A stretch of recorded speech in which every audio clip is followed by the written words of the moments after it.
T G, ഇന്നിപ്പോൾ രഞ്ജിത്ത് ശ്രീനിവാസ് കേസിലെ വിധി വന്നിരിക്കുകയാണ്. ഇപ്പോൾ എല്ലാ മാധ്യമങ്ങളിലെയും പ്രധാനപ്പെട്ട വാർത്തയാണ് പല കാരണങ്ങളാൽ. ഒന്നത്, പോപ്പുലർ ഫ്രണ്ട് ഇസ്ലാമിക തീവ്രവാദികൾ ആസൂത്രണം ചെയ്ത ഒരു കൊലപാതകമാണ്. രഞ്ജിത്ത് ശ്രീനിവാസ് എന്ന BJP RSS നേതാവിനെയോ ആണ് കൊലപ്പെടുത്തിയത്. വേറൊരു പ്രത്യേകത, ആ കേസിലെ പ്രതികളായി വന്ന 15 പേരെയും വധശിക്ഷയ്ക്ക് വിധിച്ചിരിക്കുന്നു. പല തലത്തിലുള്ള ചർച്ചകൾ നടന്നുകൊണ്ടിരിക്കുകയാണ്. അഭിഭാഷകൻ എന്ന നിലയിലും സാംസ്കാരിക പ്രവർത്തകൻ എന്ന നിലയിലും ടി ജി എങ്ങനെയാണ് ഈ വിധിയെ കാണുന്നത്? ഈ വിധി അതിൻ്റെ ഫുൾ ടെക്സ്റ്റ് ഞാൻ കണ്ടിട്ടില്ല. പക്ഷേ ഈ റയറസ്റ്റ് ഓഫ് റയർ എന്നുള്ള തത്വം എസ്റ്റാബ്ലിഷ് ചെയ്തിട്ട് ഒരു ജഡ്ജിക്ക് വിധി എഴുതാൻ കഴിയും. കാരണം ഈ വിധി പ്രതികൾ അപ്പീൽ പോയാലും ഇല്ലെങ്കിലും ഹൈക്കോടതി പരിശോധിക്കും. എല്ലാ മൊഴികളും ഡെത്ത് സെൻറ്റൻസ് റെഫറൻസ് എന്ന് പറയുന്നത്. ഡെത്ത് സെൻറ്റൻസ് കൊടുക്കാൻ സെഷൻസ് ജഡ്ജിമാർക്ക് അവകാശമുണ്ട്. പക്ഷേ അത് നടപ്പിലാക്കണമെങ്കിൽ ഹൈക്കോടതി റാറ്റിഫൈ ചെയ്യണം. ഹൈക്കോടതി സമ്മതിക്കണം. അപ്പീൽ വേണ്ട. പ്രതികൾ അപ്പീൽ പോകാതിരിക്കുകയോ ചെയ്യും. പക്ഷേ കോടതി സ്വമേധയാ ഇപ്പോൾ ഇന്നലെ ഈ വിധി പറഞ്ഞു കഴിഞ്ഞപ്പോൾ തന്നെ ഇതിൻ്റെ എല്ലാ മൊഴിപ്പകർപ്പ്, മെറ്റീരിയൽ ഒബ്ജക്ട്സ്, വെട്ടിയ ചുറ്റി, അടിച്ച ചുറ്റിക, ഇത് കയ്യിലുള്ളതെല്ലാം കൂടെ ചേർത്ത് പാക്ക് ചെയ്തിട്ട് ഹൈക്കോടതിയിലേക്ക് അയക്കും. തൊണ്ടി സാധനങ്ങളെല്ലാം എല്ലാം കേസുമായി ബന്ധപ്പെട്ട സകല കാര്യങ്ങളും, കേസ് ഡയറി തുടക്കം മുതലുള്ള FIR എല്ലാ സാധനവും, every document and every material object will be send to high court. High court ഇത് ഇഴകീറി പരിശോധിച്ചിട്ട് ശരിവെച്ചാൽ മാത്രമേ ഇവരെ തൂക്കിക്കൊല്ലാൻ പറ്റുള്ളൂ. അതുകൂടാതെ ആയിരിക്കും ഇവരുടെ അപ്പീൽ വരുന്നത്. അപ്പോൾ അപ്പീലിൻ്റെ ഹിയറിങ്ങും വേറെ നടക്കും ഹൈക്കോടതിയിൽ. ഒരുപാട് കാലം അങ്ങനെ പോകും. എന്തായാലും ഒരുപാട് കാലം പോകണമെന്നില്ല, ചിലപ്പോൾ 2-3 വർഷം കൊണ്ടൊക്കെ തീർന്നു വരും. അതിപ്പോൾ ഹൈക്കോടതിയുടെ പ്രിയോറിറ്റി അനുസരിച്ച് പോകും അത്. അപ്പോൾ ഹൈക്കോടതി ശരിവെച്ചാൽ മാത്രമേ ഇവർ തൂക്കിക്കൊല്ലാനൊക്കെ പോകുന്നുള്ളൂ. പിന്നെ ഇപ്പോൾ ഈ നടക്കുന്ന തർക്കമുണ്ടല്ലോ, ഇത് റയറസ്റ്റ് ഓഫ് റയർ. ആദ്യത്തെ കാര്യം തന്നെ ഇപ്പോൾ ആഗോളതലത്തിൽ തന്നെ കഴിഞ്ഞ കുറേ കാലമായിട്ടൊരു പ്രധാനപ്പെട്ട ചർച്ചയാണല്ലോ വധശിക്ഷ, ക്യാപിറ്റൽ പണിഷ്മെൻറ്റ്. അത് ഒരു കേസിലെ 15 പേർക്ക് ഒരുമിച്ച് കൊടുക്കുന്നു എന്ന് പറയുന്നത് എത്ര മാരകമായ കുറ്റമാണെങ്കിൽ പോലും, എത്ര ഗുരുതരമായ കുറ്റമാണെങ്കിൽ പോലും, റയറസ്റ്റ് ഓഫ് റയറസ്റ്റ് ആയാൽ പോലും വധശിക്ഷ എന്ന് പറയുന്നത്, അതും 15 ചെറുപ്പക്കാർക്ക് ഒരുമിച്ച് കൊടുക്കുന്നതിനെ ഒരു മനുഷ്യാവകാശ പക്ഷത്ത് നിന്ന് നമ്മളെങ്ങനെ കാണാൻ പറ്റും? ഈ മനുഷ്യാവകാശക്കാർ വളരെ ലിബറലാണ് ചില കാര്യങ്ങളിൽ. 15 വർഷം ബിൽക്കിസ് ബാനു കേസിലെ ആൾക്കാർ 11 പേര് ജയിലിൽ കിടന്നു. 15 വർഷം കഴിഞ്ഞിട്ട് അവർക്ക് സർക്കാരിൻ്റെ പവേഴ്സ് ഉപയോഗിച്ചിട്ട് ബാക്കി ശിക്ഷ ഇളവ് ചെയ്ത് പുറത്തു കൊണ്ടുവന്നു. അപ്പോൾ മനുഷ്യാവകാശക്കാരുടെ റിയാക്ഷൻ എന്തായിരുന്നു? പാടില്ല. സുപ്രീം കോടതി ഇടപെട്ടിട്ട് അവരെ തിരിച്ച് ജയിലിൽ കയറ്റാൻ പറഞ്ഞു. അതേസമയം KT ജയകൃഷ്ണൻ മാസ്റ്റർ വധക്കേസിൽ 4 പേർക്ക് തലശ്ശേരി സെഷൻസ് കോടതി വധശിക്ഷ വിധിച്ചു. KT ജയകൃഷ്ണൻ മാസ്റ്റർ യുവമോർച്ച നേതാവായിരുന്നു. മറ്റേ കുട്ടികളുടെ മുമ്പിലിട്ട് സ്കൂളിൽ ക്ലാസ് റൂമിൽ 4 പേർക്ക് വധശിക്ഷ കൊടുത്തു. 2 ആഴ്ച തലശ്ശേരി ഹൈക്കോടതി പ്രവർത്തിക്കാൻ CPM സമ്മതിച്ചില്ല. ഇത് കഴിഞ്ഞു. ഈ 4 പേരുടെ വധശിക്ഷ ഹൈക്കോടതി ശരിവെച്ചു.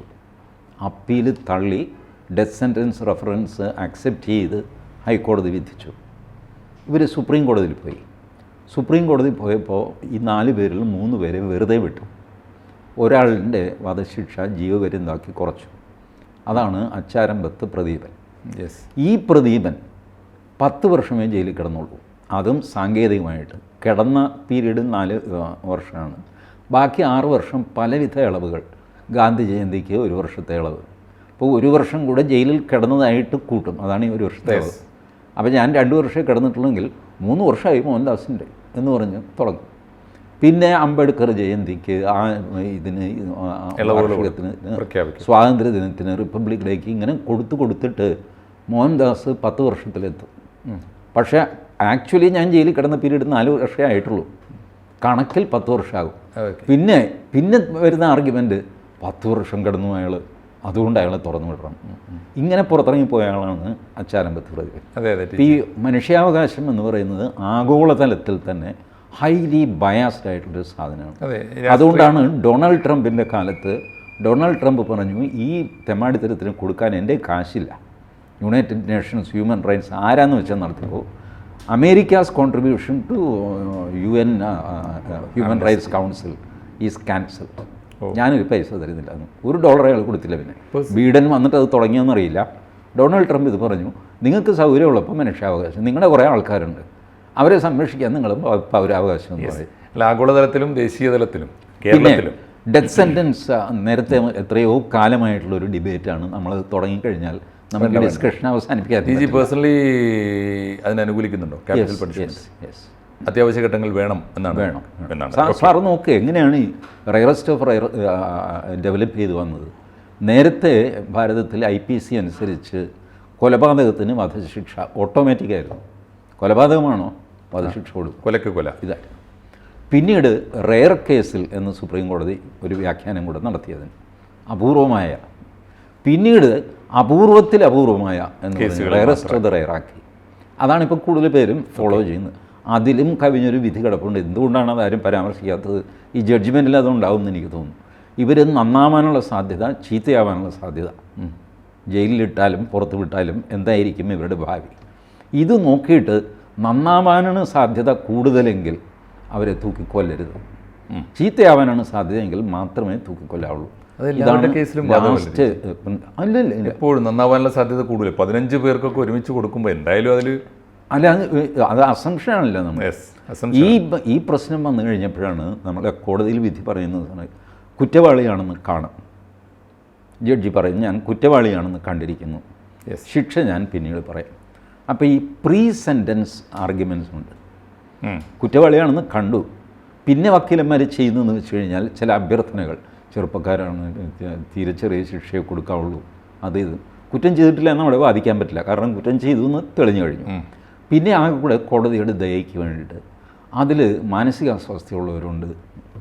അപ്പോഴാണ് കോടതി വീണ്ടും ജസ്റ്റിസ് ശ്രീദേവി മറ്റേതെങ്കിലും ജഡ്ജി ഇത് ചെയ്തതായിട്ട് ഞാൻ കണ്ടിട്ടില്ല, ഇവരെ മാനസിക പരിശോധനയ്ക്ക് ആലപ്പുഴ മെഡിക്കൽ കോളേജിൽ അയക്കുന്നു. അതിൻ്റെ റിപ്പോർട്ട് വരുന്നു. ആ റിപ്പോർട്ടിന്മേൽ വാദം പറയാൻ പറയുന്നു. ഇനി ഈ റിപ്പോർട്ടിനെ നിങ്ങൾക്ക് എന്തെങ്കിലും അഭിപ്രായ വ്യത്യാസം ഉണ്ടെങ്കിൽ നിങ്ങൾക്ക് ബോധിപ്പിക്കാം എന്ന് പറഞ്ഞിട്ട് ആ റിപ്പോർട്ടിൻ്റെ പുറത്ത് വാദം നടക്കുന്നു. അതും കഴിഞ്ഞിട്ടാണ് ഇവർ വിധി പറയുന്നത്. അതുകൊണ്ടാണ് 22-ാം തീയതി കുറ്റക്കാരെന്ന് കണ്ടവരെ ശിക്ഷിച്ചപ്പോൾ 29-ഓ 30-ഓ ആയി. ഈ കേസിലെ രണ്ടാമത്തെ ഒരു പ്രധാനപ്പെട്ട പ്രത്യേകത, ഈ കേസ് 24 മണിക്കൂറിനുള്ളിൽ രണ്ട് കൊലപാതകങ്ങളാണ്. ഒരു മർഡറും ഒരു കൗണ്ടർ മർഡറും, രണ്ടും രാഷ്ട്രീയ കൊലപാതകങ്ങളാണ്. എങ്കിലും ഒരു കേസിൽ ഇപ്പോഴും FIR പോലും, മീൻസ് പ്രധാനപ്പെട്ട കുറ്റപത്രം പോലും സമർപ്പിച്ചിട്ടില്ല. അത് രണ്ട് വർഗീയവാദികളാണ്. കുറ്റപത്രം സമർപ്പിച്ചു, വിചാരണ തുടങ്ങിയില്ല, ട്രയൽ തുടങ്ങിയിട്ടില്ല. അത് വല്ലാതെ ഡിലേ വരുന്നു എന്ന് പറയുന്നത് കേരളത്തിൻ്റെ ഒരു രാഷ്ട്രീയ അവസ്ഥയിൽ, പ്രത്യേകിച്ച് ഒരു വർഗീയതയെ, കേരളത്തിലെ ഭരണകൂടത്തിൻ്റെ കണ്ണിൽ ഹിന്ദു വർഗീയവാദികൾക്ക് അവരുടെ ശിക്ഷ താമസിപ്പിക്കുകയും അല്ലെങ്കിൽ അവരുടെ വിചാരണ വല്ലാതെ താമസിപ്പിക്കുകയും മുസ്ലിം വർഗീയവാദികളെ അതിവേഗത്തിൽ തൂക്കിലേറ്റാൻ ഉള്ള വിധിയിലേക്ക് നയിക്കുകയും ചെയ്തു എന്നൊരു ആരോപണം നിലവിൽ നിൽക്കുന്നുണ്ട്. ഇങ്ങനെ പറയാം എന്നുള്ളതല്ലാതെ ഇതിനകത്ത് ഒരു മെരിറ്റുമില്ല. ഞാൻ പറയട്ടെ, ഈ രഞ്ജിത്ത് ശ്രീനിവാസിൻ്റെ കേസിൽ പ്രതികൾ ആദ്യം ആർഗ്യൂ ചെയ്തത് എന്താ? ആലപ്പുഴ കോടതിയിൽ ഞങ്ങൾക്ക് ന്യായം കിട്ടില്ല. ആലപ്പുഴ സെഷൻസ് കോടതിയിലാണ് ആലപ്പുഴയിലെ വെട്ട് കേസ് നടക്കേണ്ടത്, കൊലപാതക കേസ്. പ്രതികൾ പറഞ്ഞു ഈ കോടതിയിൽ നിന്ന് ഞങ്ങൾക്ക് ന്യായം കിട്ടില്ല, ഞങ്ങൾക്ക് വിശ്വാസമില്ല, കാരണം ഇവിടുത്തെ വക്കീലന്മാർ ഞങ്ങൾക്കെതിരെ ഒരു പ്രമേയം പാസ്സാക്കിയിരിക്കുന്നു. ഈ രഞ്ജിത്ത് ശ്രീനിവാസൻ വക്കീലായിരുന്നില്ല, അപ്പോൾ അവിടുത്തെ ബാർ അസോസിയേഷനിലെ മെമ്പറാണ്. ആ ബാർ അസോസിയേഷൻ കൂടിയിട്ട് അവരൊരു പ്രമേയം പാസ്സാക്കി, ഈ കേസ് ഞങ്ങളായിട്ട് ആരും ഫൈറ്റ് ചെയ്യില്ല, കാരണം ഞങ്ങളുടെ തന്നെ ഒരു മെമ്പർ കൊല്ലപ്പെട്ട കേസാണ്, സഹപ്രവർത്തകനാണ്, അത് ഞങ്ങൾ ഫൈറ്റ് ചെയ്യാൻ തയ്യാറല്ല എന്ന് പറഞ്ഞു.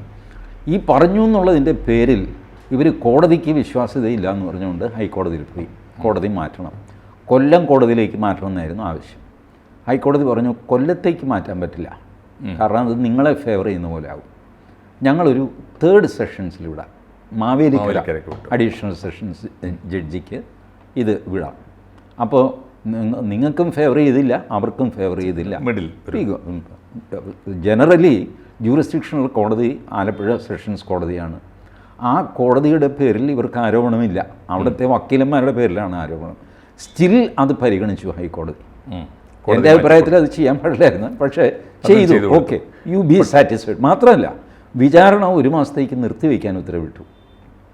നിങ്ങൾക്ക് ഇഷ്ടപ്പെട്ട വക്കീലിനെ അന്വേഷിച്ച് കണ്ടുപിടിച്ച് നിങ്ങൾ ഫിക്സ് ചെയ്യാനായിട്ട് 1 മാസം ഹൈക്കോടതി തരുന്നു. അയാൾ മാവേലിക്കരയിൽ കൊണ്ടുപോകാം. നിങ്ങൾക്ക് വേണമെങ്കിൽ ബംഗാളിൽ നിന്നോ തമിഴ്നാട്ടിൽ നിന്നോ വക്കീലിനെ കൊണ്ടുവരാം. ഏത് വക്കീലിനെ എവിടെയും ബാധിക്കാമല്ലോ. ഇത്രയുമൊക്കെ ചെയ്ത് കഴിഞ്ഞിട്ടാണ് ഇതിൻ്റെ വിചാരണ തുടങ്ങുന്നത്. അതേസമയം ഷാൻ കേസിൽ സംഭവിച്ചത് എന്താ? ഒരു പ്രോസിക്യൂട്ടറെ വെച്ചു. ചരിത്രത്തിൽ ആദ്യമായിട്ട് പ്രതിക്ക് പ്രോസിക്യൂട്ടറെ ഇഷ്ടമല്ല എന്ന് പറഞ്ഞുകൊണ്ട് മാറ്റാനായിട്ട് അവർ അപേക്ഷ കൊടുത്തു സർക്കാരിൽ. അത് ഫസ്റ്റാണോ, ആദ്യത്തെ അനുഭവമാണോ? സാധാരണ ചെയ്യാറില്ല. കാരണം ഈ പ്രോസിക്യൂട്ടർ എനിക്കെതിരെ വാദിച്ച് എന്നെ ജയിലിലാക്കും എന്ന് പറഞ്ഞു കഴിഞ്ഞാൽ ജയിലിലാക്കാനാണ് അയാളുടെ ജോലി അതാണല്ലോ. പക്ഷേ പിണറായി വിജയൻ അതും പരിഗണിച്ചിട്ട് ഈ സർക്കാരിൻ്റെ പ്രോസിക്യൂട്ടറെ മാറ്റുക എന്നൊക്കെ പറഞ്ഞു കഴിഞ്ഞാൽ വലിയ, ഈ മധു കേസിൽ ശ്രദ്ധിച്ചില്ലേ, 3-4 പ്രോസിക്യൂട്ടർമാരെ മാറ്റിക്കൊണ്ടിരുന്നു. വലിയ പ്രശ്നം. ഒരിക്കലും ഈ പ്രോസിക്യൂട്ടറെ മാറ്റാനൊക്കെയുള്ള അപേക്ഷ കൊടുത്തു കഴിഞ്ഞാൽ പിന്നെ വലിയ പ്രയാസമാണ്. നിങ്ങൾ അവിശ്വാസം രേഖപ്പെടുത്തുകയാണ്. ഈ പ്രോസിക്യൂട്ടർ എന്ന് പറയുന്ന സർക്കാർ വക്കീലിൽ നിങ്ങൾ അവിശ്വാസം രേഖപ്പെടുത്തുന്നു. അതേസമയം നിങ്ങൾക്ക് ഇഷ്ടപ്പെട്ടൊരു വക്കീലിനെ വെച്ച് കഴിഞ്ഞാൽ നിങ്ങളെ സർക്കാർ ഫേവർ ചെയ്തു എന്നും ആകും ഓബ്വിയസ്ലി. ഇങ്ങനെയുള്ള പുലിവാലിൽ കൊണ്ട് ചെന്ന് ചാടിച്ചു. ഇത് കഴിഞ്ഞു ഒരു 4-5 ദിവസം മുമ്പ് ഈ ഷാൻ്റെ അച്ഛൻ ആലപ്പുഴയിൽ പത്രസമ്മേളനം നടത്തിയിട്ട് പറഞ്ഞു, SDPIക്കാർക്ക് പോലും ഈ കേസ് ഫൈറ്റ് ചെയ്യാനൊരു താല്പര്യവും കാണുന്നില്ല. ഈ പത്രസമ്മേളനത്തിന് ശേഷം ആക്സിഡൻ്റലായിരിക്കാം നെക്സ്റ്റ് ഡേ പുതിയ പ്രോസിക്യൂട്ടറെ അപ്പോയിൻ്റ് ചെയ്തു ഷാൻ കേസിലേക്ക്. ഇതൊക്കെ ഈ ഡിലേക്ക് സംഭവിക്കുന്നത് എന്താ? ഇതേ ആൾക്കാർ, ഞാൻ പറയാം, വൈക്കത്തെ അഖില ഹാദിയ കേസ് വന്നു കഴിഞ്ഞപ്പോൾ ഹൈക്കോടതി വിധിക്കെതിരെ വലിയ ജാഥ നടത്തിയ ടീമല്ലേ ഇത്. അന്താരാഷ്ട്ര പത്രപ്രവർത്തനം എന്ന് പറഞ്ഞിട്ട് സിദ്ദിഖ് കാപ്പനെ പൊക്കിക്കൊണ്ട് നടക്കുന്നവരല്ലേ ഇത്. അയാൾക്ക് വേണ്ടി അയാളുടെ ജാമ്യത്തിന് ഹാജരായതാരാ?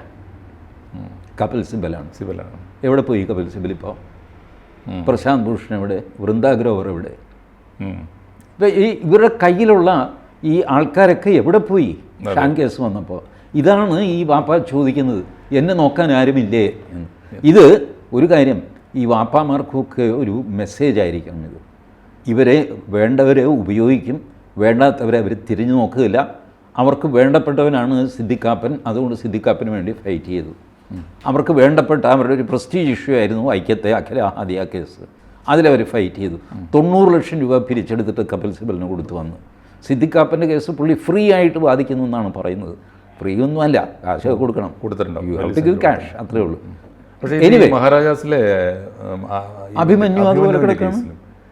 അപ്പോൾ ഇതൊക്കെ കോമൺ പാഠമായി വരുന്നുണ്ട്. അല്ല, കോമൺ അല്ല, ചില കേസുകൾ അതിൻ്റെ പിന്നിൽ പ്രവർത്തിക്കുന്ന ആൾക്കാരുണ്ടല്ലോ, ആ കേസിൻ്റെ പ്രോസിക്യൂഷൻ കൊണ്ടുപോകുന്ന ആൾക്കാർ, അവർക്കനുസരിച്ച്. പ്രോസിക്യൂട്ടറെ അല്ല ഞാൻ പറയുന്നത്, പ്രൊസീഡിങ്സ് ഓഫ് ദ കേസ്.